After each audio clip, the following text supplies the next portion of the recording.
Hey everybody! Today, today we're going to be reading chapter 16 of Exodus.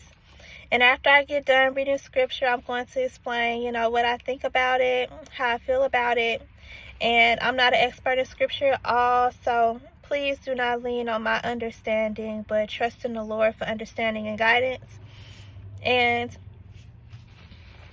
I'm going to be reading from my Bible. It's the New Living Translation for those who want to follow along.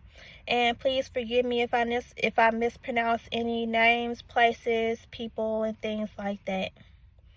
But before we get started reading scripture, I do have to update you guys. So it's Monday right now. Of course, you guys are gonna see this video on Tuesday because I like to literally record my videos and upload my videos the day before. So today Monday, but you're gonna see this on Tuesday. I'm so freaking happy that I don't have to go to work no more. It's ridiculous. I'm so happy I don't have to go to work no more. I'm literally out here. I'm at Panera, y'all already know, in my car. I just had breakfast. It was so good. It was basically an egg and cheese sandwich on this cheesy bread, and it had garlic aioli and salt and pepper and stuff on it. It was so good. And then I had a banana and some orange juice. So that was my breakfast. I'm getting to the point where I don't want to eat any meat or any dairy products and just stuff like that. I'm getting to the point where literally the Daniel fast, where all you do is you eat fruits, you eat vegetables, you eat whole grains, you eat beans and legumes, you eat seeds and nuts, and then you just drink water. That's literally how I'm starting to have my appetite be for.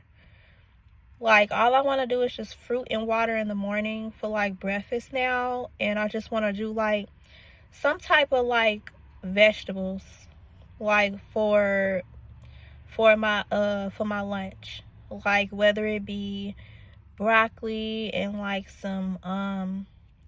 some grilled onions and mushrooms or whatever, and some I don't know, I just want to do vegetables for lunch. I love the strawberry poppy seed salads from Panera. They're super good. I've been thinking about going to the grocery store and basically getting my own leafy green lettuce, some romaine or some spinach or something, and then literally getting the fruits that you need for the strawberry poppy seed salad, which in my case would be the strawberries, the pineapples, and the mandarin oranges. I don't really like blueberries like that. Yeah, I don't really like blueberries like that, so I wouldn't buy them and put them in there. It's I know it's health benefits to the blueberries. It's just, I don't know. I gotta figure out what fruit I don't mind it being blended up with, so that way I can consume it that way. That way it won't taste as bad to me. But I don't know. I'm just I'm not into certain berries, blueberries, raspberries, cranberries. I don't really like them like that. I know it's health benefits to them, but I just don't like them like that. So we'll see though, because in order to be healthy, sometimes you gotta force yourself to eat stuff you don't like. So, but yeah, get those fruits and put it in a little salad. And then they had some type of roasted nuts in the salad. I think it was shaved almonds and some type of other nut. I can't remember, but it was super good though. And then of course the poppy seed dressing, vinaigrette dressing that they put on top, it was really good. The dressing with the fruit, the juices from the fruit and all that, it was delicious.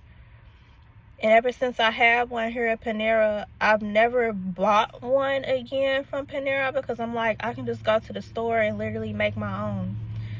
So I've been on that.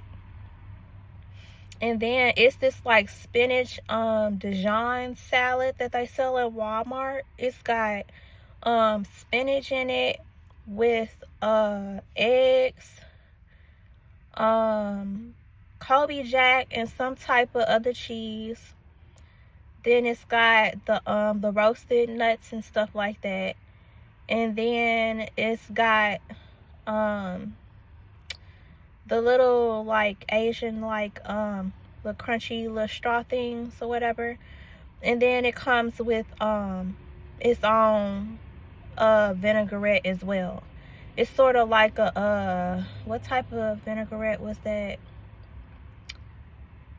I don't know if it was a ginger vinaigrette, or I can't remember what type of vinaigrette it was, but like it was so good with the salad and stuff. Like the only thing that I would change with that salad, you know, if I was to go and get it, you know, like get my own ingredients to make it from the store, is I wouldn't put any egg in it, and I wouldn't put any cheese in it. Even though it was fire that way, I would not put any of that in there, because I'm trying not to do the dairy thing. Like this morning for breakfast, you know how I just told y'all that I had the, you know, the egg and cheese sandwich with the garlic aioli and stuff on it.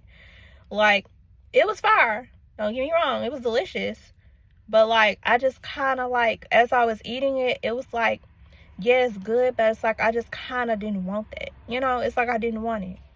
Like I was so happy with my banana and my orange juice, like literally I could have been just happy with that.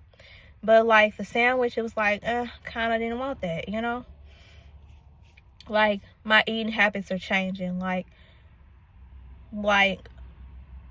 I know that stuff is good, but it's like I just don't desire that anymore. You know what I'm saying? It's like bacon and pork and stuff. I know it's good, all depending on what it is, but like I just don't desire that no more. I don't want it. The beef and everything, I know it's good, but I just don't want it no more. It's just things I don't want anymore because I've changed my eating habits so much. I feel like for more than 6 months, but I feel like for almost a year, I've been on this like Daniel fast thing, like eating more healthy. And I haven't been really eating a lot of the things that I used to. And now it's just at the point where like anytime I think about eating something else, and if I do get in and eat it, it's like, yeah, it was good, but I'm not satisfied because that's not what I want anymore. Like I can literally go to Lee's and get like the 6-piece spicy wingettes, you know, and then get some sides to go with it and a drink, and like I'll be satisfied. It's like I'll like eating it because it tastes so good, but at the same time I don't like eating it because it's meat, you know. It's literally like chicken, and it's like I just don't desire that anymore, you know. Like I hope I'm making sense. It's like I'm at the point now where like I want to eat like live food that's gonna give me energy and stuff like that. Food that was literally like grown from the earth. Like that's what I want to eat. I don't want to eat any dead food that's gonna give me, you know, dead energy. Like I don't want that. I don't want that. Like I don't want to eat any meat. I don't want to eat any dairy like products, stuff like that. I just don't want that. And the reason why I keep mentioning the Daniel fast, because pretty much that's what the Daniel fast is. You don't eat none of that stuff. The only thing you're consuming is live food. So it's like I'm on that pretty much. That's how I feel. And I think I'm going to continue to stick with that. Sometimes I get a little bit annoyed because I be looking like, you know, I'm always eating fruit in the morning for breakfast. And I'm always eating a whole bunch of vegetables or whatever for lunch. You know, sometimes I be wanting some meat or whatever, but then I don't feel good after I eat it, you know. Like, I love fish. I had some fried fish from Happy Bar and Grill or whatever.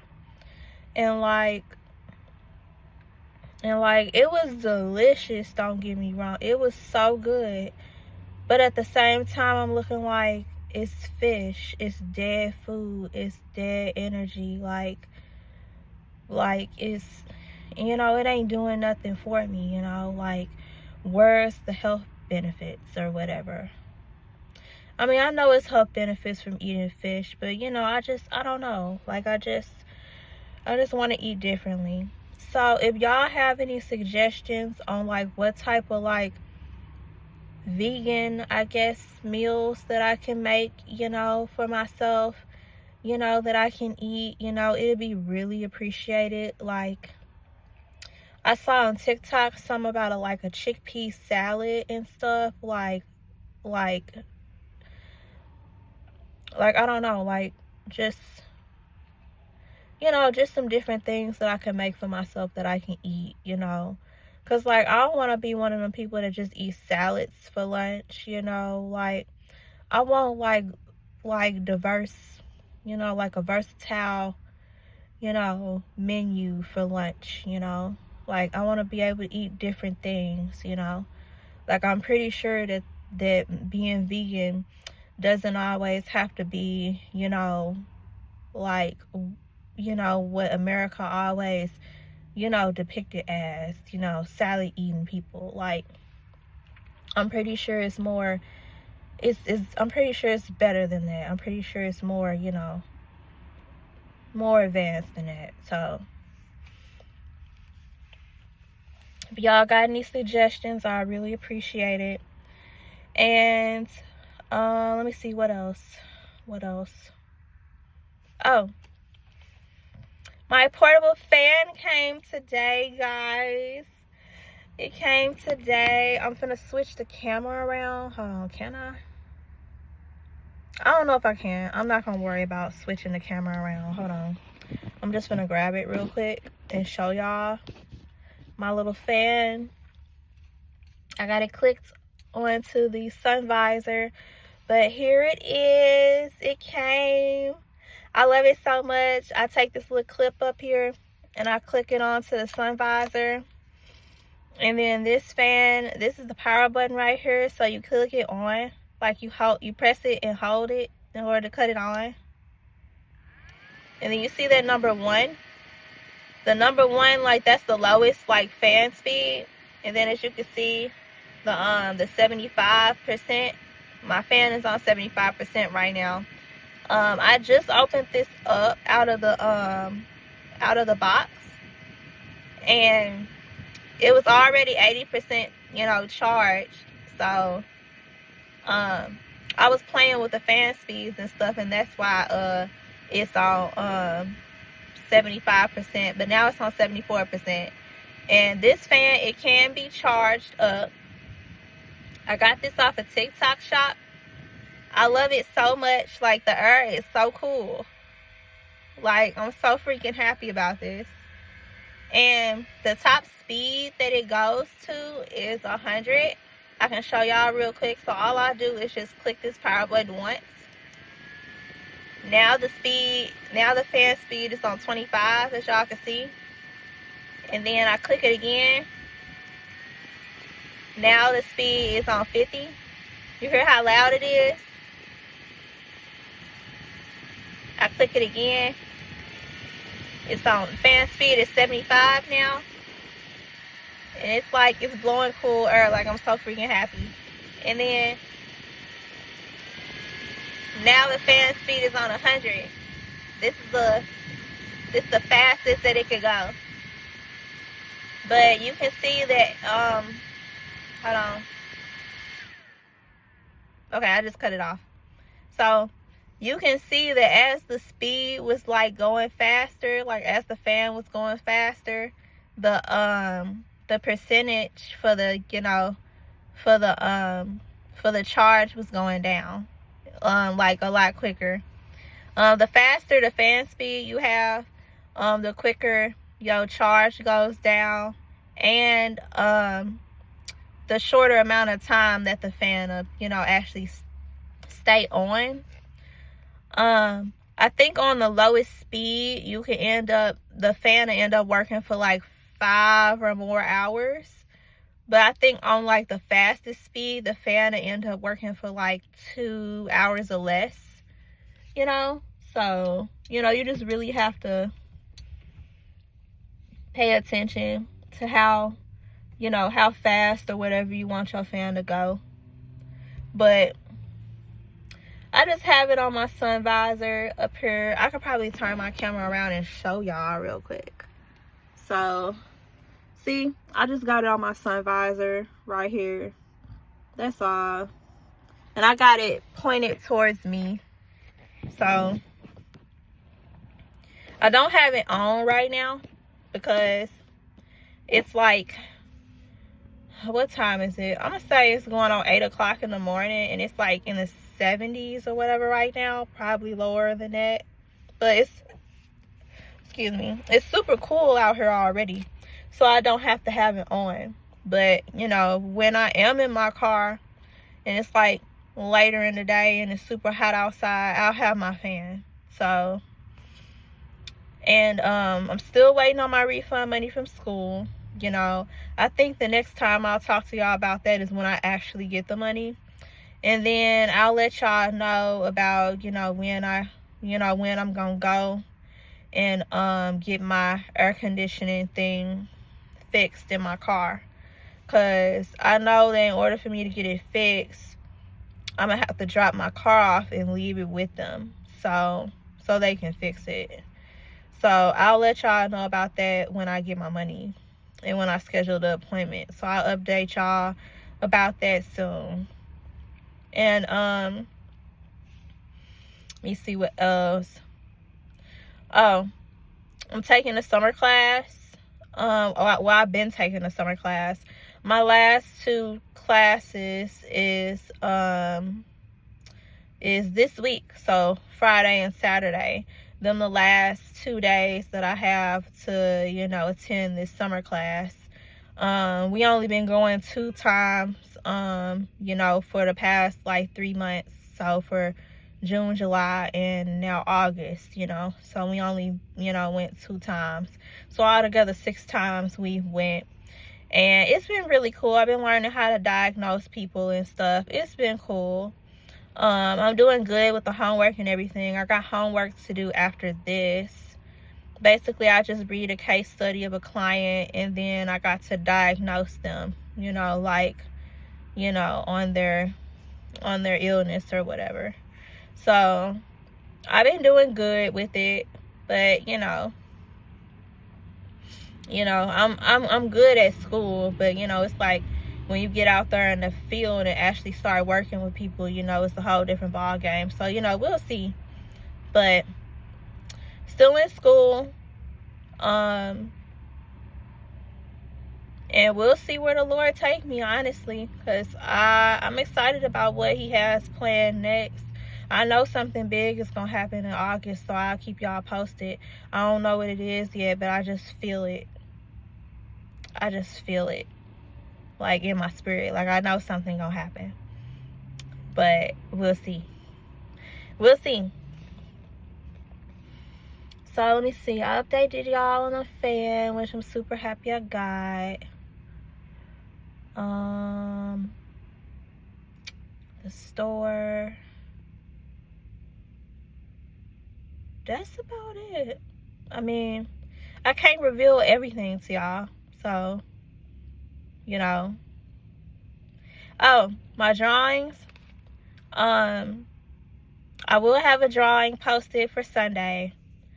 I don't know what I'm drawing yet, but I'll have one for Sunday, most definitely. So be looking out for that. All right, and without further ado, let's get into this scripture. Then the whole community of Israel set out for Elim and journeyed into the wilderness of Sin between Elim and Mount Sinai. They arrived there on the 15th day of the 2nd month, 1 month after leaving the land of Egypt.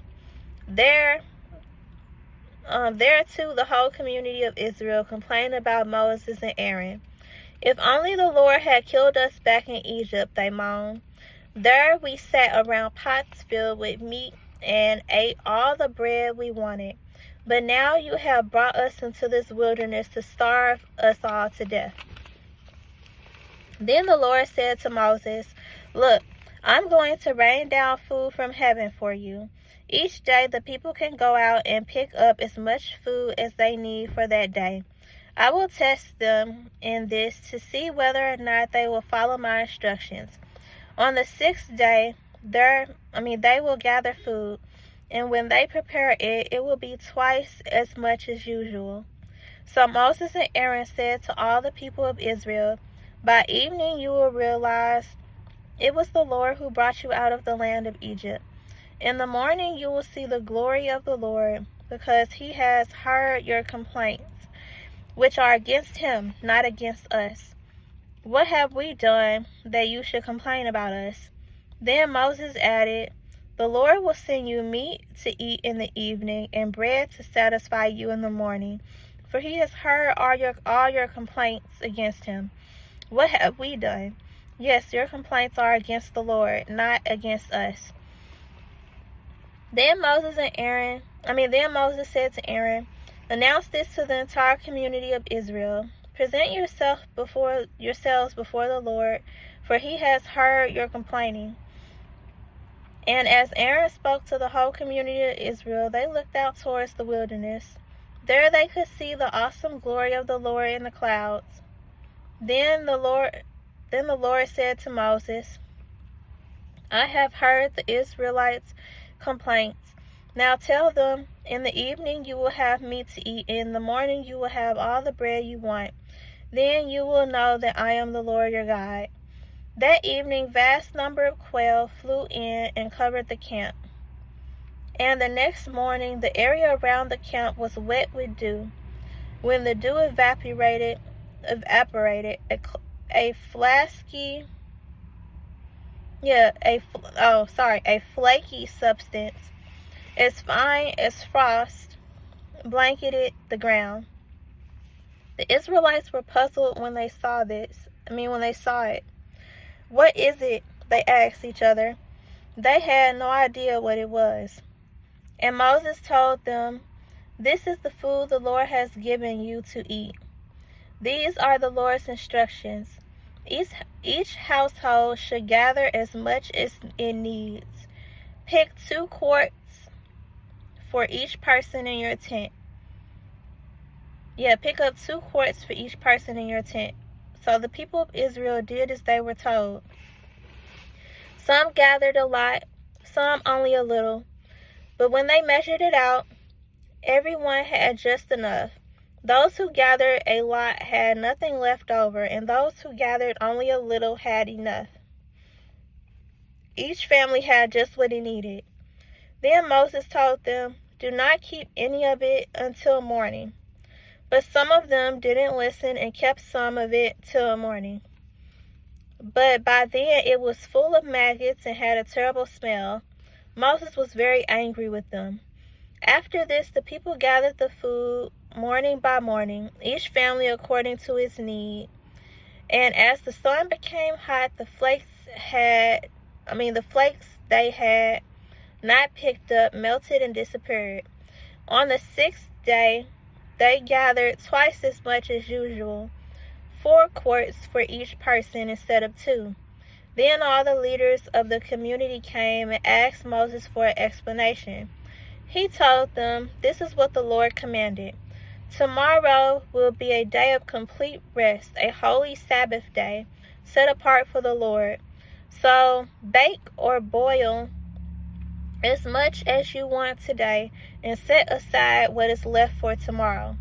So they put some aside until morning, just as Moses had commanded.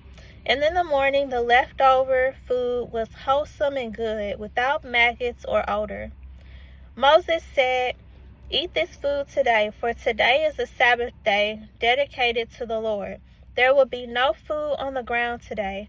You may gather the food for 6 days, but the 7th day is the Sabbath. There will be no food on the ground that day."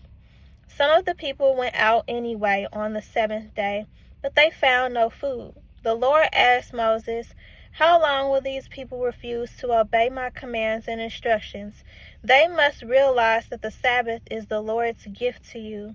That is why he gives you 2 days' supply on the 6th day, so there will be enough for 2 days. On the Sabbath day, you must each stay in your place. Do not go out to pick up food on the 7th day. So the people did not gather any food on the 7th day. The Israelites called the food manna. It was white like coriander seed, and it tasted like honey wafers. Then Moses said, "This is what the Lord has commanded. Fill a 2-quart container with manna to preserve it for your descendants.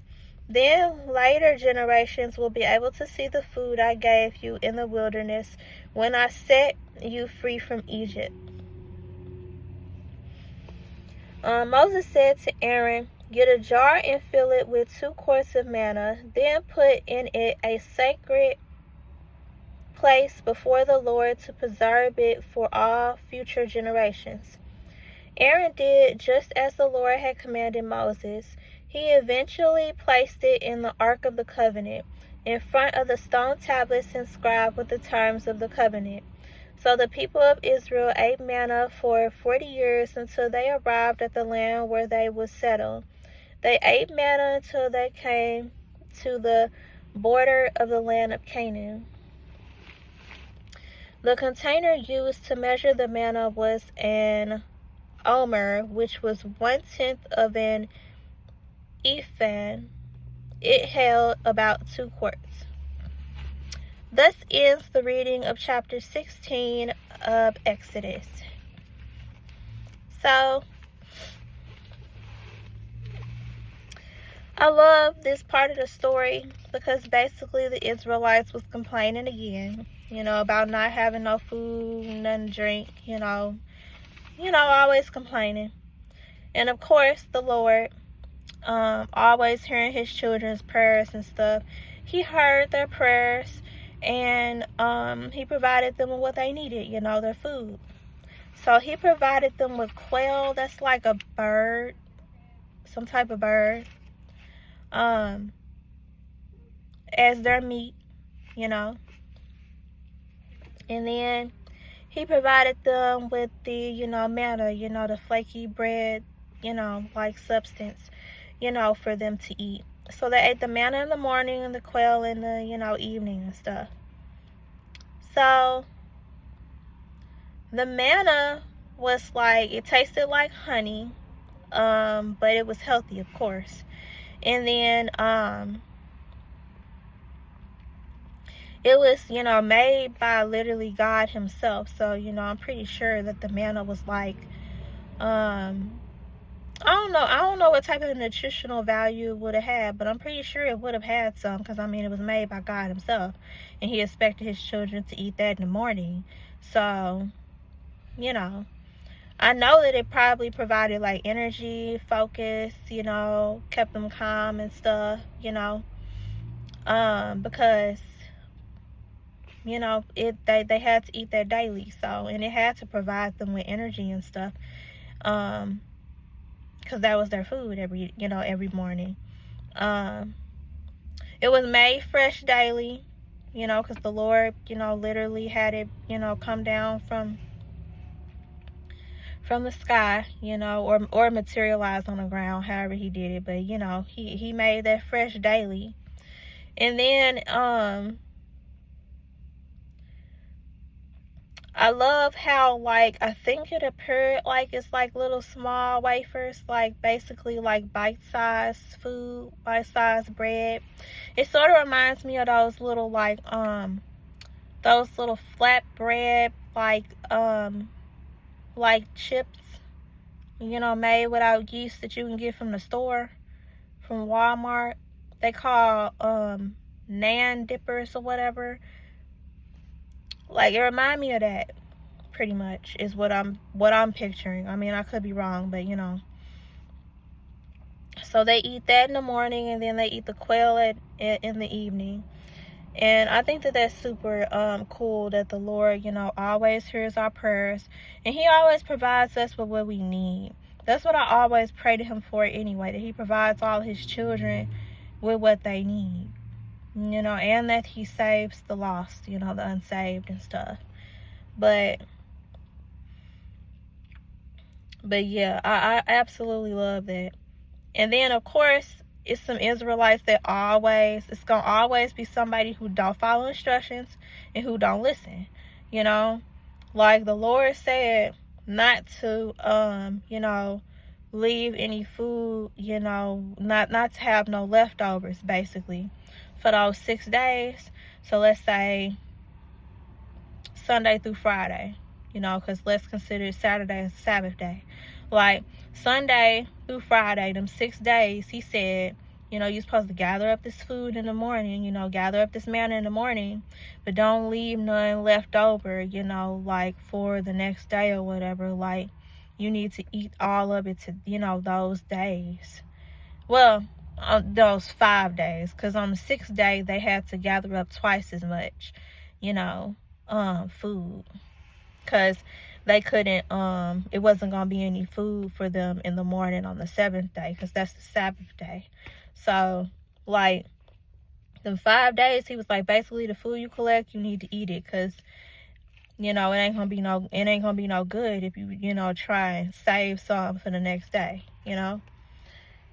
And of course, somebody didn't listen, and they end up saving the food over for the next day, but it ended up being maggots in it, and it had a horrible odor and stuff.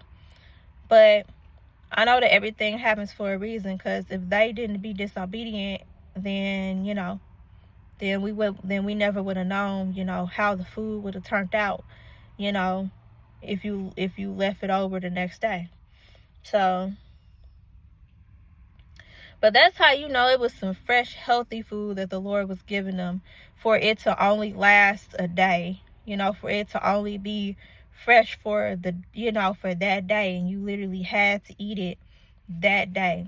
That's how I be feeling about fresh food, like fresh fruits and vegetables and stuff. When you do get it from the store, it's like you gotta eat it like within a week, like within like some days, like within like 4 days or something like that. You got to eat that stuff like immediately. Like you can't just, you know, sit on that. You can't just leave that, you know, in the refrigerator forever and expect for it to still be good, you know. Like nah, you gotta like eat that immediately. So it's like, that's how you know it was some fresh food, some real good nutritious food.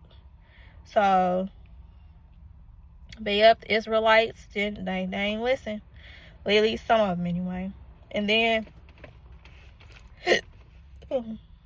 the next time they didn't listen, literally, on the 6th day, they were supposed to gather up twice as much as food, because on the 7th day, it was the Sabbath day, the day of complete rest. You know, you're not supposed to do no work, and the Lord ain't finna provide no food on the Sabbath day, because it's the day of rest. The Israelites ain't supposed to do no work, and neither is the Lord, you know, at least in terms of that, you know. So, but of course, you had some Israelites that was being hard-headed. They probably ate both portions of their food on the 6th day, thinking that they was gonna get, you know, some more food on the Sabbath day. But when they went outside, they realized, oh, there ain't no food today, you know. Should obey his instructions. So, and then I thought about how they just ended up having a fast on that day, because they ain't had no food, because they ate it all. But, you know, that's what happens, you know. Sometimes, you know, disobedience teaches us, you know, what will happen if we be disobedient. I don't know. Like, it teaches us the consequences, basically, of our actions. You know, why you should be obedient to the Lord and trust in what he says. Like, you know. But it's okay. Yep, it's always going to be somebody who don't want to follow instructions, who don't want to listen and all that. But it's okay. You just learn from their mistakes, pretty much. And now I feel like that's what the other Israelites did. They learned from the mistakes of the ones who was disobedient, you know. But I'm sad, though, because literally, how many times does the Lord have to prove to himself that he is God? How many times? Like Like these people literally got to see all of the plagues and all of that in Egypt, and literally got to see the Lord fight for them. And they still over here questioning stuff. Like, it's crazy. And it's not like they said to the Lord, Lord, I'm hungry, can you provide me with some food, please? Or something like that, like just letting him know that, that you're hungry and that you would like some food. No, they got to complain about it. Like, it's the way that they said it. You know what I'm saying? I'm pretty sure that the Lord wouldn't have been upset, if the Israelites was like, Lord, I'm hungry. Can I have some food, please? Or Lord, I'm thirsty. Can you provide me with some fresh water? Like, no, like they didn't say it all graciously and stuff like that. They was over here talking about some, if only the Lord had killed us back in Egypt and all that.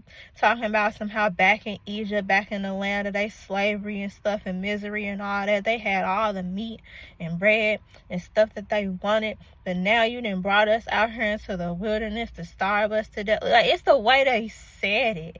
Like that's messed up. Like, you basically saying that your slavery to Egypt is better than the Lord and what he bringing you towards now. Like, what? Like, they just stubborn and just messed up, for that. I don't like how they came for the Lord like that.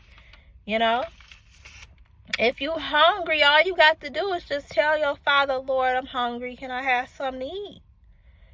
Dad, I'm hungry. Can I have something to eat? That's it. That's all you got to say. You didn't have to say all that. Egypt was not better. It was not better. It wasn't. And look at y'all. Getting quail from the Lord. Getting manna from the Lord and stuff. Tasting like honey and everything. I want some. Shoot, I want some manna. Like, I want to see what it tastes like. Shoot. They over here tripping, man. They had it good. They had it good. They ain't understand. They ain't understand. It's alright though. It's alright though. See, this is why the Lord got me in the season that he got me in now. Literally, me quitting my job is me putting my trust and putting my faith in the Lord and literally relying on him for provision. Literally. And like, I'm excited because like I needed this. I'm tired of having to depend on other people, humans and stuff. I'm tired of having to depend on humans for, provision and stuff. I'm tired of having to like work and provide for myself. Like, it feels good being a child of God and having my Heavenly Father provide for me and always come through for me. Shoot.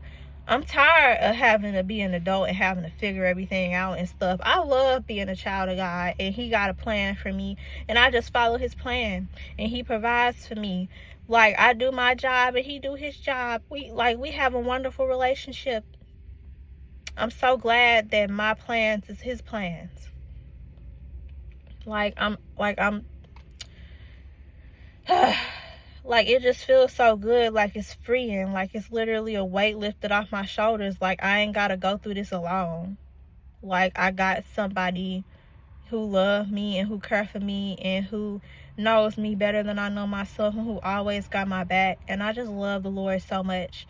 And these Israelites was tripping. Like, if you was hungry, all you had to do was just say, Dad, I'm hungry. Can I have something to eat? Or, Dad, I'm thirsty. Can I have something to drink? That's all you had to say. That's all you had to say. You didn't have to talk about Egypt. Because Egypt was not good for y'all.